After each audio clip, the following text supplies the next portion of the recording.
Good morning. Welcome back to Plumbing Professor Radio on New Talk Radio 1270 WXYT. You can call us at 248-356-1270.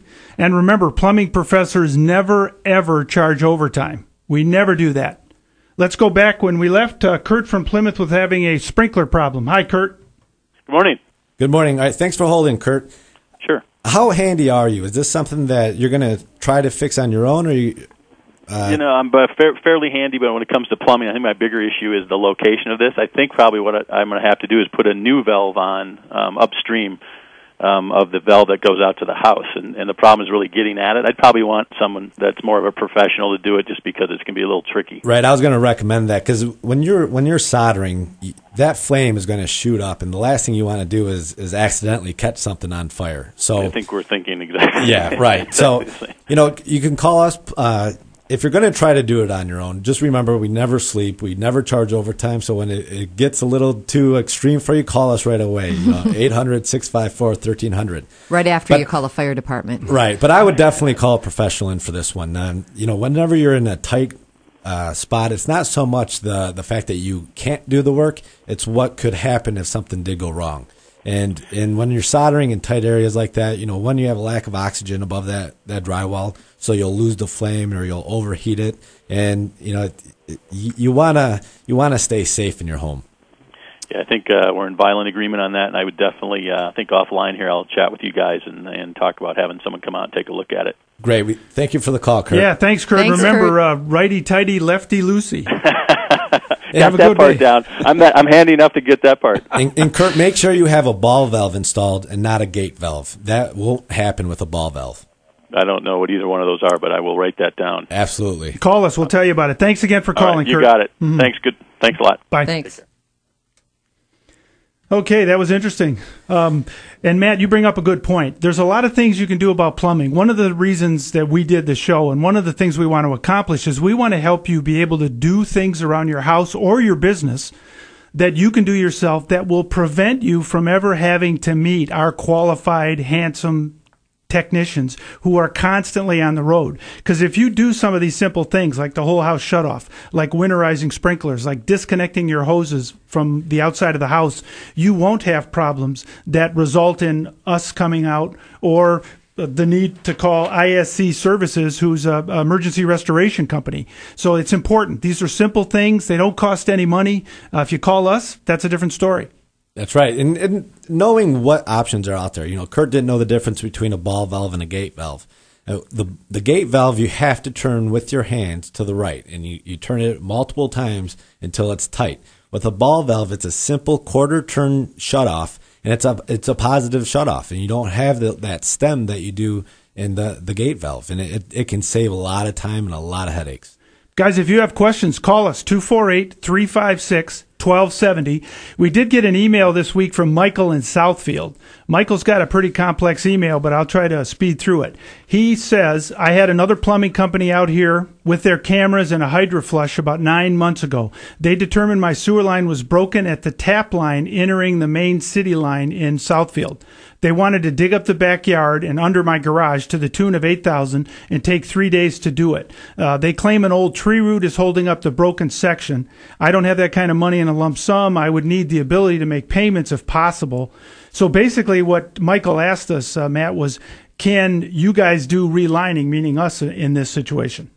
Well, let's take his question and break it out into sections. His first question was, he had a company out, they put a camera down there, and they hydrojetted, which is fantastic. Yes. So what he does now know is exactly where the problem is.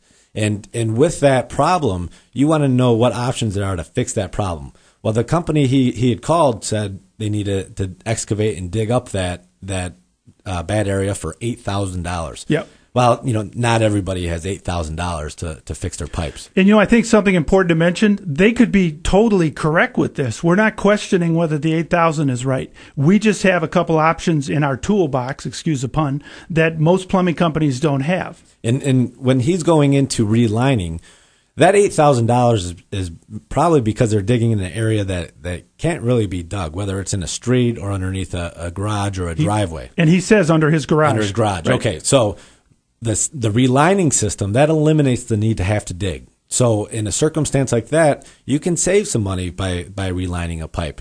And yes, we can reline a pipe that as long as it's flowing, we can line it.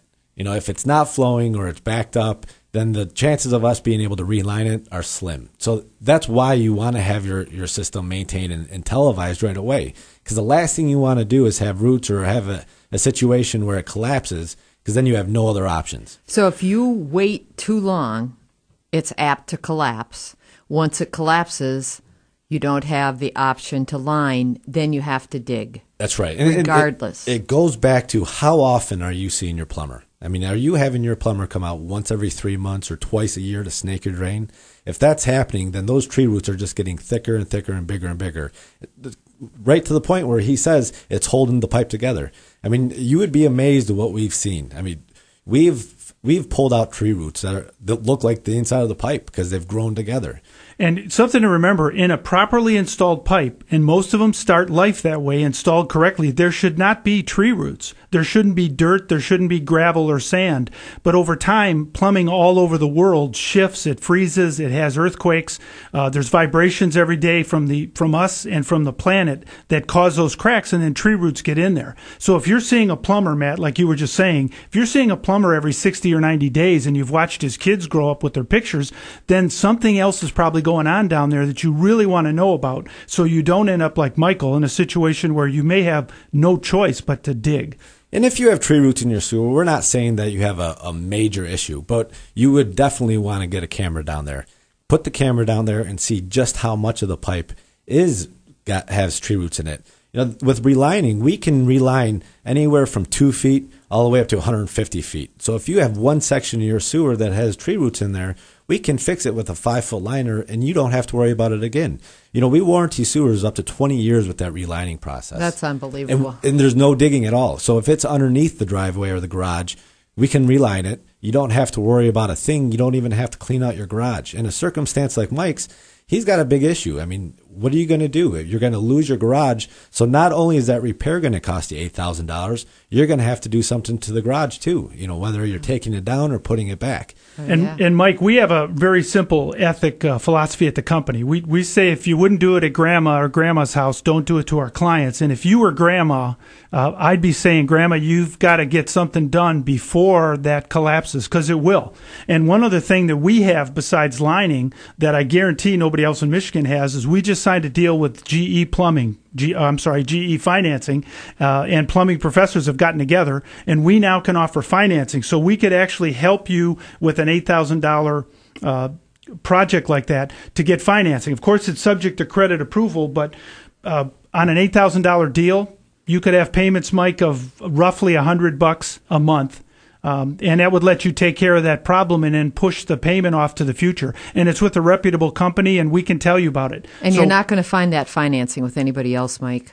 The main thing to know is when you have a problem inside your home or your roof, you're going to see it. With sewer pipes, it's underground, so you're not going to see it. Hey, hard to believe another hour is gone. We really appreciate you listening to Plumbing Professor Radio on WXYT 1270. And we want to thank the team of plumbing professors, the men and women who really don't sleep, and their families for working around the clock to take care of you when you need us. Call us 1-800-654-1300. And I want to give a shout out to my niece and nephew, Maverick and Dayton in Parker, Colorado, who got up early this morning to listen. Talk to you next week, Detroit.